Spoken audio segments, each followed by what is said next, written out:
Are we going to see another incline in the stock market, or is it going to die down? With that being said, we are starting out to look good with a big spike in the SPY overall, but we are kind of falling down below, just like we seen yesterday when we tried to kind of test that 570 level. We bounced off. We didn't quite bounce off that 570, but as we've seen yesterday, we kind of bounced off that 571 level yesterday, but we're kind of on the same level that the candles printed at. With that being said, we did see a bounce off of it, and we're kind of bearish right now. We might try and test VWAP later on. With that being said, we're going to be talking about some news, how the stock market is looking, tell you guys some plays and news that is moving the market, and just overall what to expect, and some sports and resistance. So stay tuned. We got some great plays for you guys later on. With that being said, we still have a few hours left of the market overall, so keep that on your mind and on your radar. I try to make these videos, maybe a 30 minutes to an hour after market opens, and tell you guys how the market is moving and what to expect. With that being said, we do have Apple up a little bit. Nvidia's up 1.3%. Nvidia, they got that GTC going on, so you might see Nvidia very volatile, and the overall SPY is going to be moving with that. Tesla is down 2%. We were looking good earlier, and we got Meta up 5% and some other stocks too. With that being said, we're not looking like we looked like yesterday, but let's look at the weekly, because the weekly is looking a little bit more green. And have we hit a bottom? We don't know yet. With that being said, yesterday Jerome came out, bringing up the market, making us look a little bit better. We're going to be talking about that a little bit later. But NVIDIA CEO says orders for 3.6 million Blackwell GPUs exclude Meta. So with that being said, we are still looking at, NVIDIA being the top dog of suppliers. Ford looks to innovate faster with AI agents and NVIDIA GPUs. So Ford is buying some NVIDIA GPUs. Bitcoin, people are saying road to 1 million. That would be insane to see Bitcoin at 1 million. But honestly, I would highly doubt that it wouldn't hit 1 million. But with that being said, 2029. So we'll see if it hits 1 million by 2029. I mean, that'd be a great investment. That'd be like you'll make 900,000 basically. Google, Apple hit by EU basically crackdown. And I think we got some more news saying that they kind of lost it. So keep that one on your mind. Let's go over to some other news. So the Federal Reserve held interest rates steady on Wednesday, opting for basically the patient approach weeks after press. So basically, honestly, if you think about the tariffs, it's not going to affect the market overall. It's not going to bring us into recession. And he basically confirmed that and told people, listen, I mean, we're going to see some money lost, some profits lost. But with that being said, Trump's trying to get people, to kind of make things in the U.S., making more jobs, and just honestly, if everything works out as planned, it's going to be great. But even if it doesn't work out as planned, we're not going to see too of a negative catalyst. But just have your patience. We might see a bearish market a little bit more. Might even have hit a bottom like we've seen before. The past couple of days have been looking great. With that being said, we do got Abu Dhabi's ADQ partners up for 25 billion plus data center energy projects.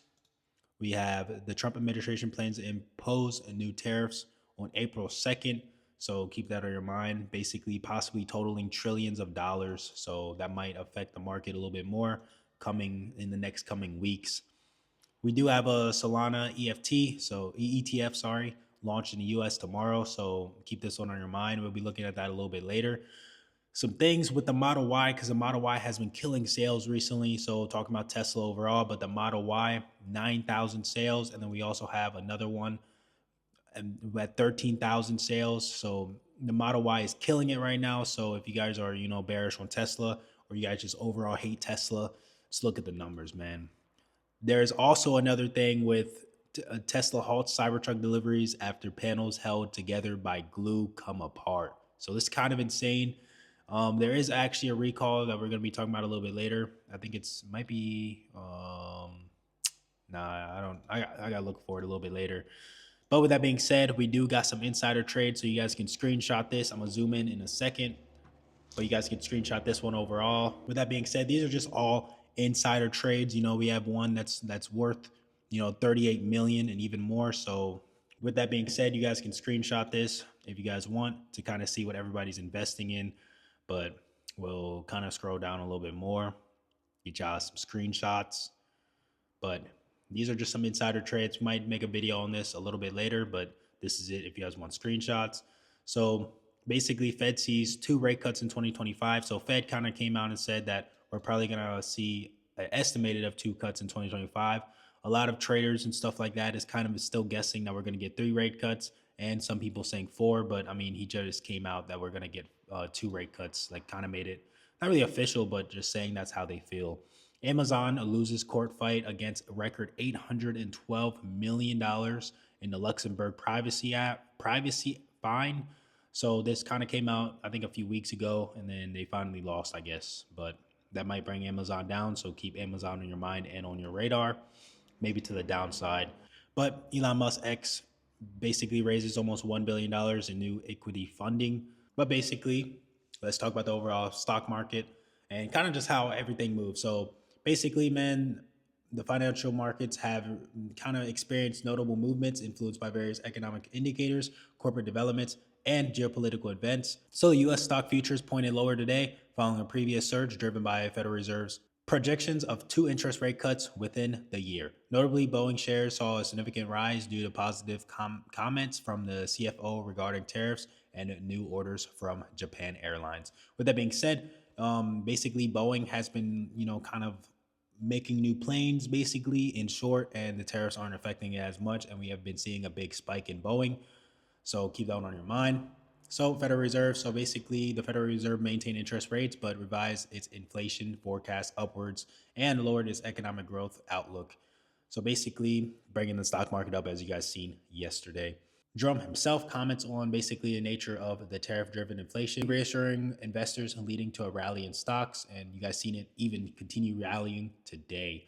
So another thing, you got NVIDIA. So basically, the CEO announced plans to invest several $100 billion in U.S. chip making, basically signaling a significant commitment to domestic production. So basically, NVIDIA is kind of just saying that they're going to try to they're basically going to move to the United States to kind of help out with the tariffs and stuff like that. Nike, the company, is set to release quarterly earnings report with expectations to decrease revenue and earnings.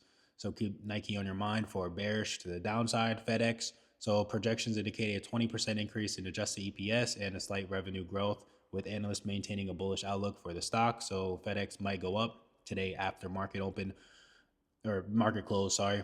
So oil prices rose due to Middle East tensions, with Brent crude basically increasing by 0.07.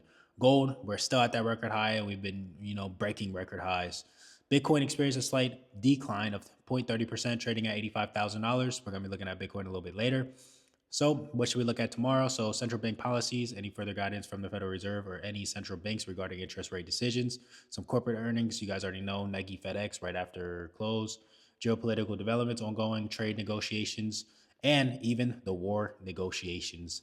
So keep that one on your mind too. That being said, with news over, let's get into the good stuff and show you guys supports and resistance so we can get you guys out of here. With that being said, we're going to start off on the overall SPY, show you guys how SPY is moving. So we did kind of have a little bounce off of that 567.5. So I would recommend looking at that. But with that being said, we might even try to retest, look at these levels up for now, 569, 569.7, and then that 570 level, and then that 571. These are pretty low levels, but with that being said, we might see another bounce off of those. With that being said, if we do see a bounce to the downside, I will be looking at that 567.5 level first. That VWAP, see how it moves with the VWAP, of course, and then 566, 565.3, 564, 563.5, and then 562.1. 562.6, sorry, and then to the upside, those levels I pointed out before, 571, 573.7, and then 575, 577. That's some levels I would recommend looking at with the SPY. We are overall bullish for now, and we do got, so, I mean, honestly, today you've seen that we had gaps to fill upwards, and we kind of filled those gaps already. With that being said, we do still have the same gaps to fill downwards, and even a little bit more gaps down to that 559 level. And then if we zoom out even more, we do still got some more gaps to fill. But overall, for the short term, I do think that we're going to go up. But just see how it reacts with that 570 to that 571 level. And if we can break above that, we might even be bullish even more. So check out that 573.7 level next if we can break above that 570.1 or 9 level. With that being said, Tesla, I want to look at Tesla because Tesla was looking kind of good, especially like pre or after hours, and then pre-market we kind of dipped down.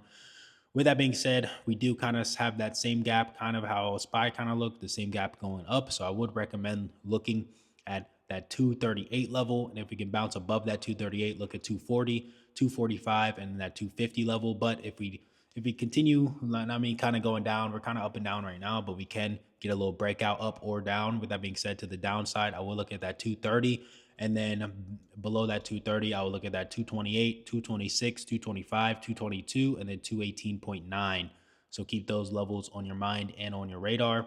Bitcoin, we are moving down a decent amount, looking pretty bearish a little bit. So to the downside, I will be looking at how it reacts to that 83.8 and then down to that 83.1 and then that 82.7. Back up to the upside, we do got some gaps to fill up. So I would recommend looking at the 86.2, 86.5, and then 86.9, and then that 87, and then 87.5. If we can break above that, we might even see 90, but we still need more bullish sentiment in the stock market. With that being said, some stocks that are running with Bitcoin is MSTR, Coinbase, IBIT. With that being said, look at these both ways because it can move pretty fast, especially if Bitcoin moves fast. So just have some plays based on that. But some plays to look at, man. I recommend looking at the SPY and just wait for another breakout, just like we just seen today or just now. You can probably even get a breakup back up to that 570 level. Honestly, I played 10% plays. I'm not even gonna lie, man. I kind of rushed into my play and I seen that it was kind of bearish pre-market. We were kind of going up, but I did play a little put option and then I did get stopped out. I played 10% and then I put my stop loss at 10%. I mainly win. Like I've been on a win streak and I mean, honestly, the win streak kind of lasts. So if I do lose one day, I mean, I'm just hitting my stop loss, honestly. But with that being said, you trade with 10,000, you make 1,000 back. That's 1,000 a day. I'm not trying to go for crazy gains right now, especially with the volatile market. Once we back into that bullish market, we can do some long-term calls and stuff like that. But for now, I think making 10% a day is easy. It's just today I kind of rushed into my trade right away, which is kind of stupid, and it went green instantly. I think we got to like 9%, like literally right close to like our sell point, and then it finally bounced back up. So yeah, that's an unfortunate thing. We did lose our trade today, but we always got tomorrow to trade. I try not to trade multiple times. You take that loss and then you just take it with a grain of salt. But with that being said, I do recommend maybe playing it to the upside a little bit, see how it reacts to that 570. We might even get another bounce. If you get another bounce off that 570 to that 571 level, you can play a little put option. I mean, let it go down a little bit, make your 10, 20%, get out. Or, I mean, if you want to stay in, you might as well say fuck it and stay in. But that's a play that I recommend looking at. Also, NVIDIA, watch the GTC, of course. And then if you guys get good news, just like right now, we're kind of rallying up again, making some new highs. So I do recommend looking at how NVIDIA moves. You could probably play a call option. And then sometimes, you might see a little put option that you can play. But honestly, play it to the upside for now until we get some bad news. With that being said, thanks for watching the video. Smash the like button, subscribe if you guys are new. And I'll see you guys in the next video. Peace out.